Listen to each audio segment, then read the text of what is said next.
April 13th, Saul destroys the Amalekites. Today's an interesting day. We learn about David today. Samuel also said to Saul, so this is 1 Samuel 15, verse 1. Samuel also said to Saul, the Lord sent me to anoint you king over his people, over Israel. Now therefore, heed the voice of the words of the Lord.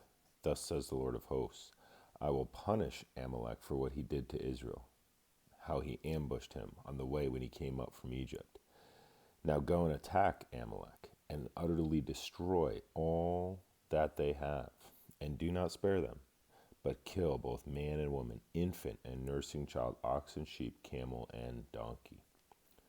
So Saul gathered the people together and numbered them until I am 200,000 foot soldiers and 10,000 men of Judah. And Saul came to a city of Amalek and lay in wait in the valley. Then Saul said to the Canaanites, go, depart, get down from among the Amalekites, lest I destroy you with them. For you showed kindness to all the children of Israel when they came up out of Egypt. So the Canaanites departed from among the Amalekites. And Saul attacked the Amalekites from Havilah all the way to Shur, which is east of Egypt. He also took Agag, king of the Amalekites, alive, and utterly destroyed all the people with the edge of the sword. But Saul and the people spared Agag, and the best of the sheep, the oxen, the fatlings, the lambs, and all that was good, and were unwilling to utterly destroy them. But everything despised and worthless, that they utterly destroyed. Now the word of the Lord came to Samuel, saying, I greatly regret that I have set up Saul as king, for he has turned back from following me, and has not performed my commandments. And it grieved Samuel, and he cried out to the Lord all night. So when Samuel rose early in the morning to meet Saul, it was told Samuel, saying, Saul went to Carmel, and indeed he set up a monument for himself, and he has gone on around, passed by, and gone down to Gilgal. Then Samuel went to Saul, and Saul said to him, Blessed are you of the Lord. I have performed the commandment of the Lord. But Samuel said, What then is this beating of the sheep in my ears, and the lowing of the oxen, which I hear? And Saul said, They have brought them from the Amalekites. For people spared the best of the sheep and the oxen to sacrifice to the Lord your God, and the rest we have utterly destroyed. Then Samuel said, Be quiet, and I will tell you what the Lord said to me last night. And he said to him, Speak on. So Samuel said, When you were little in your own eyes, you were not head and of the tribes of Israel. And did not the Lord anoint you king over Israel? Now the Lord sent you on a mission and said, Go, and utterly destroy the sinners of the Amalekites, and fight against them until they are consumed.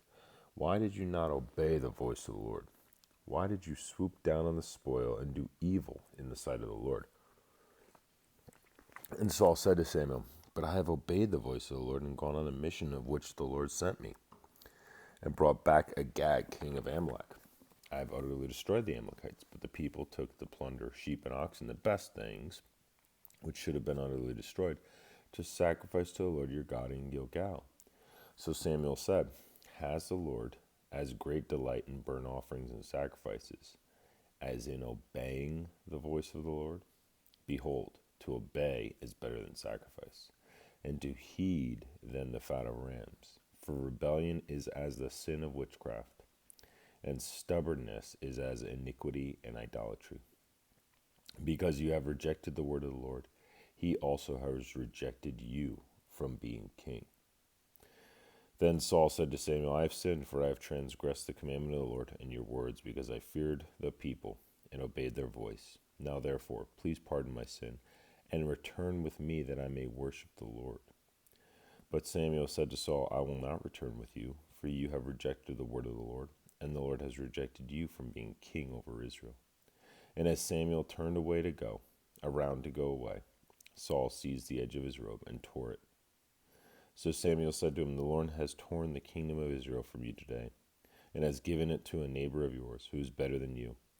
And also the strength of Israel will not lie nor relent, for he is not a man, and he should relent. Then he said, I have sinned, yet honor me now, please, before the elders of my people and before Israel, and return with me, that I may worship the Lord your God. So Samuel turned back after Saul, and Saul worshipped the Lord. Then Samuel said, "Bring Agag, king of the Amalekites, over here to me." So Agag came to him cautiously. And Agag said, "Surely the bitterness of death is past." But Samuel said, "As your sword has made women childless, so shall your mother be childless among women."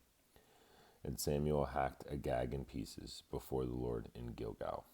Then Samuel went to Ramah, and Saul went up to his house at Gibeah of Saul. And Samuel went no more to see Saul until the day of his death.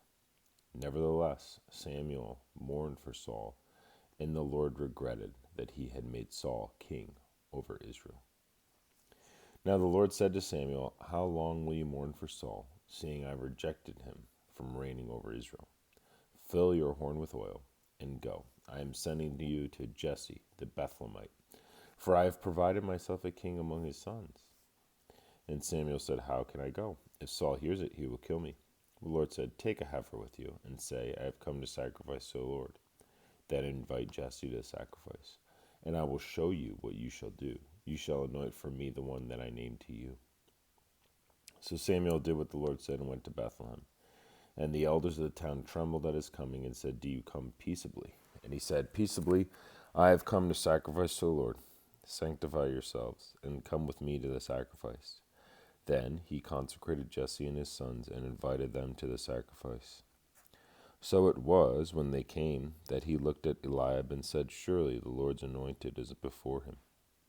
But the Lord said to Samuel, "Do not look at his appearance or at his physical stature, because I have refused him. For the Lord does not see as man sees. For man looks at the outward appearance, but the Lord looks at the heart." So Jesse called Abinadab and made him pass before Samuel.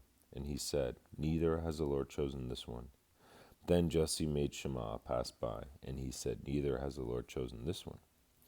Thus Jesse made 7 of his sons pass before Samuel. And Samuel said to Jesse, "The Lord has not chosen these." And Samuel said to Jesse, "Are all the young men here?" Then he said, "There remains yet the youngest, and there he is, keeping the sheep." And Samuel said to Jesse, "Send and bring him in, for we will not sit down till he comes here."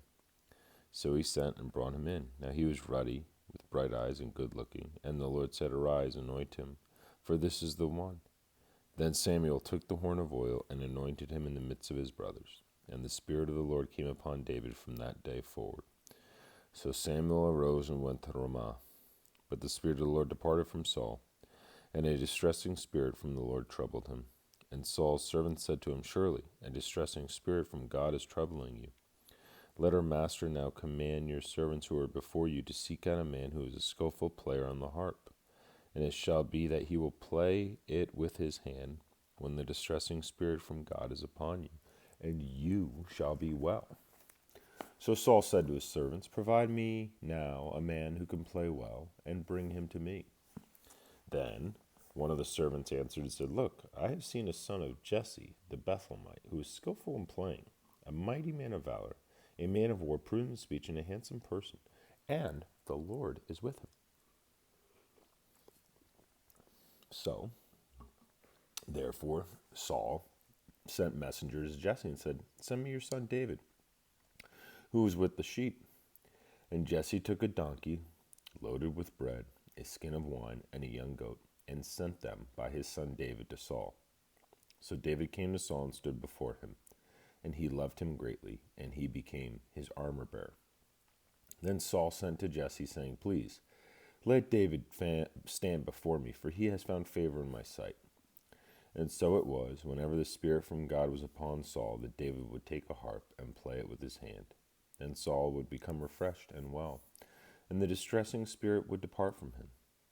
Now the Philistines gathered their armies together to battle, and were gathered at Socoh, which belongs to Judah. They encamped between Socoh and Azekah and Ephs-Dammim. And Saul and the men of Israel were gathered together, and they encamped in the valley of Elah, and drew up in battle array against the Philistines.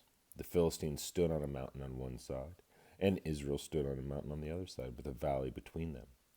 And a champion went out from the camp of the Philistines named Goliath from Gath, whose height was 6 cubits and a span.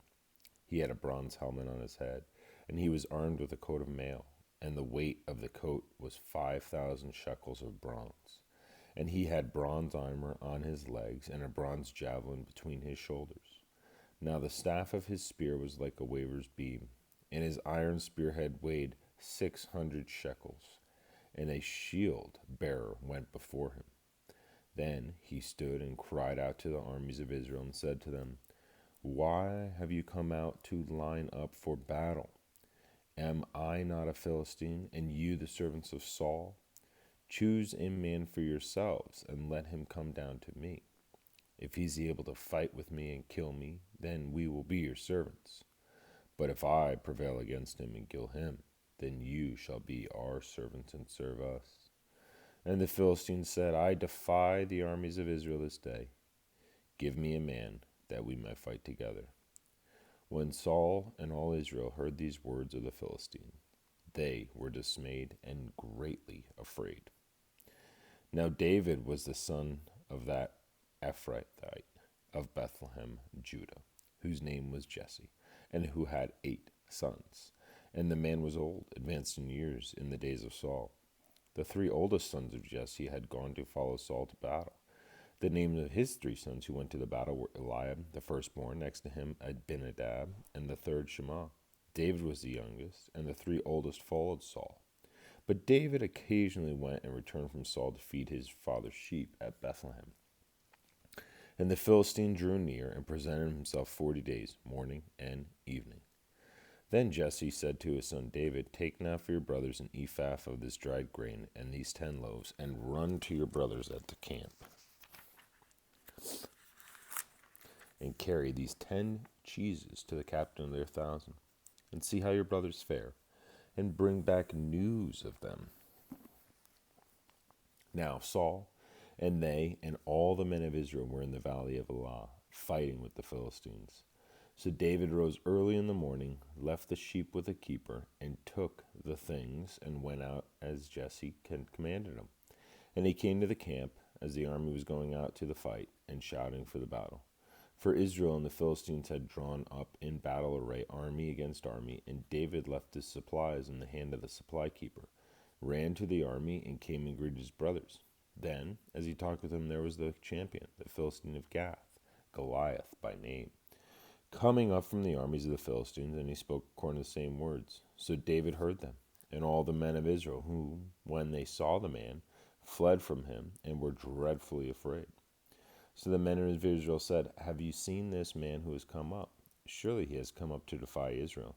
And it shall be that the man who kills him, the king will enrich with great riches, will give him his daughter, and give his father's house exemption from taxes in Israel. Then David spoke to the men who stood by him, saying, What shall be done for the man who kills the Philistine and takes away the reproach from Israel?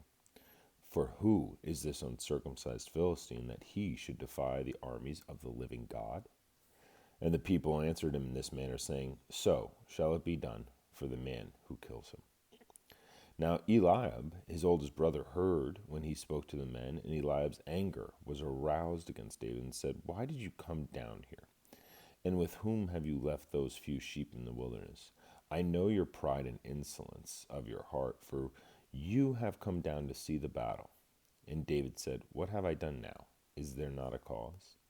Then he turned from him toward another and said the same thing. And these people answered him as the first ones did. Now, when the words which David spoke were heard, they reported them to Saul, and he sent for him.